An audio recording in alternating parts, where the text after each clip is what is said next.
अस्सलाम वालेकुम, कैसे हैं आप लोग? ठीक हैं? अच्छा जी, आज की वीडियो में हम एक दूसरा मैगज़म डिस्कस करने जा रहे हैं और वो है he who comes into equity must come with clean hands. इस मैगज़म, इस प्रिंसिपल, इस फ़लसफ़े का क्या मतलब है, ये हम आज की वीडियो में डिस्कस करेंगे। सबसे पहले हम इसकी मीनिंग देखेंगे, इस मैगज़म की मीनिंग क्या है, यानी he who comes into equity must come with clean hands. इसका मतलब है कि जो शख्स इक्विटी मांगना चाहता है, जो शख्स रिलीफ मांगना चाहता है, जो शख्स चाहता है कि मुझे रेमेडी मिले, मुझे इंसाफ मिले, तो शर्त यह है कि उसके खुद के भी हाथ क्लीन होनी चाहिए। मतलब कि उसने खुद कुछ गलत काम ना किया हो। ऐसा ना हो कि वो अदालत में एक केस के हवाले से रिलीफ लेने आ रहा हो, लेकिन बाद में पता चले कि भाई एक्चुअली उसकी खुद की गलती थी, उसने पहले खुद ये गलत काम किया या उसने अगले को मजबूर किया कि उसके साथ गलत काम हो। तो ऐसे शख्स को आप इक्विटी नहीं मिलेगी, एक ऐसे शख्स को आप रिलीफ नहीं देंगे। ठीक हो गया। अगर आप एक केस के हवाले से अदालत में आए हो तो भाई पहले आपका दामन खुद का क्लियर होना चाहिए। ये ना हो कि आपने खुद एक बंदे को गाली दी, फिर उसने आपको थप्पड़ें मारी और अब आप अदालत में गए हो कि जी इसने मुझे थप्पड़ मारा था। ऐसा नहीं होगा। आपका दामन क्लियर होना चाहिए। आपके आपकी कोई गलती ना हो। अगर आपने कोई गलती कर रखी है, उसके बाद फिर आपको इक्विटी नहीं मिलेगी। सो ये मैगज़म इसके बारे में है। अब हम इसके एग्जांपल्स देखते हैं। एक शख्स है, वो क्या करता है, खुद की चीज़ें खुद चोरी करता है और फिर अदालत में जाके कहता है कि जी मुझे वो चीज़ें मेरी चोरी हो गई, मुझे रिकवर करके दें। अब अदालत उसको उसकी बात नहीं सुनेगी, क्योंकि भाई उसने खुद अपनी काम ये गलत किया है, उसके हाथ क्लीन नहीं है। दूसरा एग्जांपल ये कि एक शख्स दूसरे शख्स के साथ ना, शख्स को धोखा दे के दो नंबरी करके उसके साथ कोई कॉन्ट्रैक्ट करता है और फिर अदालत में जाके कहता है कि जी इस कॉन्ट्रैक्ट पे मुझे इस बंदे को के अमल करे। भाई क्यों अमल करे? आपने कॉन्ट्रैक्ट ही गलत किया है उसके साथ। आपने धोखेबाजी और दो नंबरी से उसके साथ कॉन्ट्रैक्ट किया है, तो उसके ऊपर क्यों अमल किया जाए? इस केस में इसका मतलब यही है ना कि आपके हाथ जो है वो क्लीन नहीं है। तीसरा एग्जांपल, एक शख्स का ना एक ज़मीन के टुकड़े के ऊपर किसका डिस्प्यूट चल रहा है।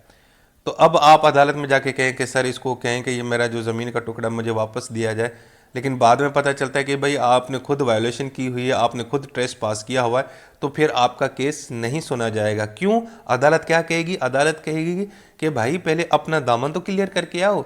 इस केस के अंदर तो तुम्हारी खुद की गलतियां चल रही हैं, तो तुम क्यों हमें कह रहे हो कि हम तुम्हें रिलीफ दें? सो इक्विटी का जो प्रिंसिपल, ये जो प्रिंसिपल है, मैक्सिम है, ये बहुत ही सिंपल है। वो यही कहता है कि जिस केस के अंदर आप रिलीफ मांगने आ रहे हो अदालत से, भाई उसमें आपकी खुद की कोई गलती ना हो, आपके हाथ क्लीन हो, आपने कोई गलत काम ना किया हो। सिर्फ उस केस की बात करें पर्टिकुलरली। ठीक है जी।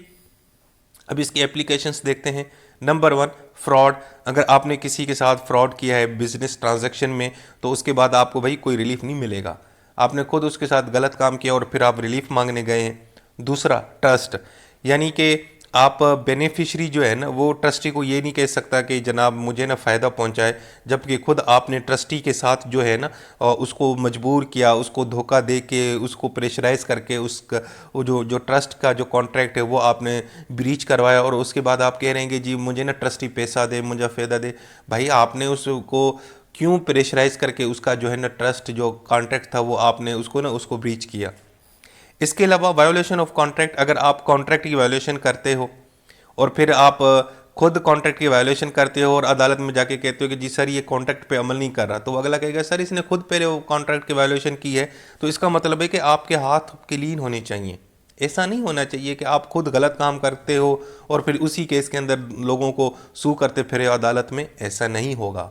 डिसऑनेस्ट, ये और एप्लीकेशन है कि आप डिसऑनेस्ट मत हों।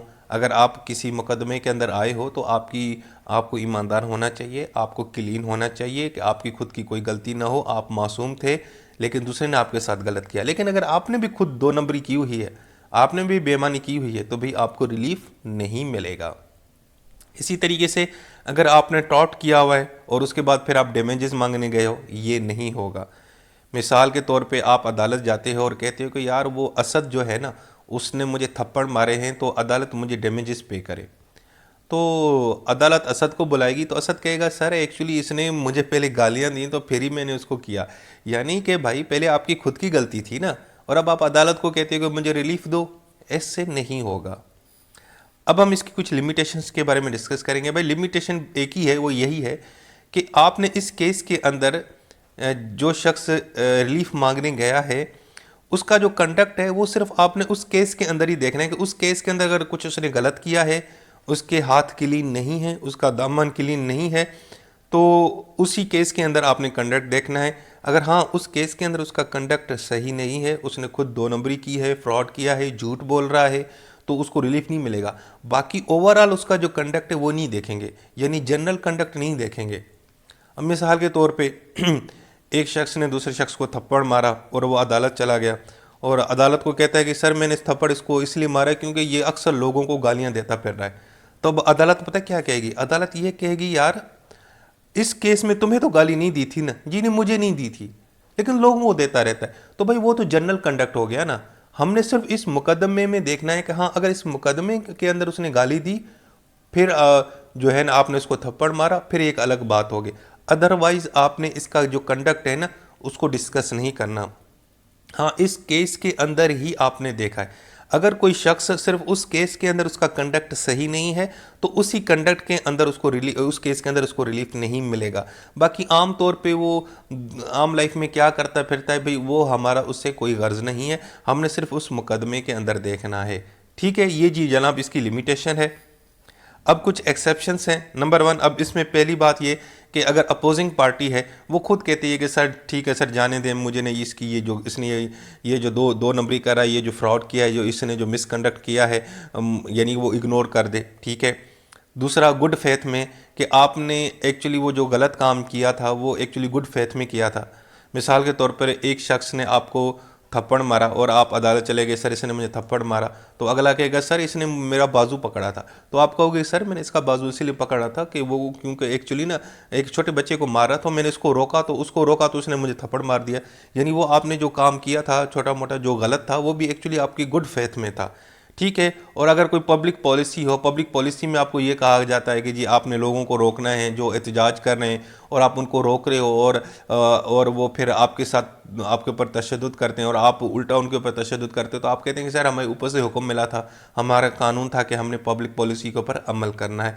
तो ये उसकी कुछ एक्सेप्शंस हो गई। दोस्तों तो ये थी आज की वीडियो और ये थी आज की मैगज़िम। बहुत ही आसान और इंटरेस्टिंग मैगज़िम है। मैं दोबारा रिपीट कर रहा हूँ भाई, देखें, he who comes into equity must come with clean hands. जो शख्स अदालत में जब कोई रिलीफ मांगने आता है किसी भी मुकदमे के अंदर, तो शर्त ये है कि उसने भी कुछ गलत ना किया हो उस केस के अंदर। अगर उसने खुद उस केस के अंदर कुछ गलत किया है तो भाई उसको कोई हक नहीं पहुंचता कि वो अदालत आए और अदालत से रिलीफ मांगे। तो ये है भाई जनाब आज की वीडियो और ये है इस मैगज़िम का मतलब। उम्मीद है कि ये वीडियो आपको पसंद आई होगी। अगर आई है तो दोस्तों के साथ शेयर करें, चैनल को सब्सक्राइब करें और मेरी वीडियोस मज़ीद देखते रहें। अल्लाह हाफ़िज़।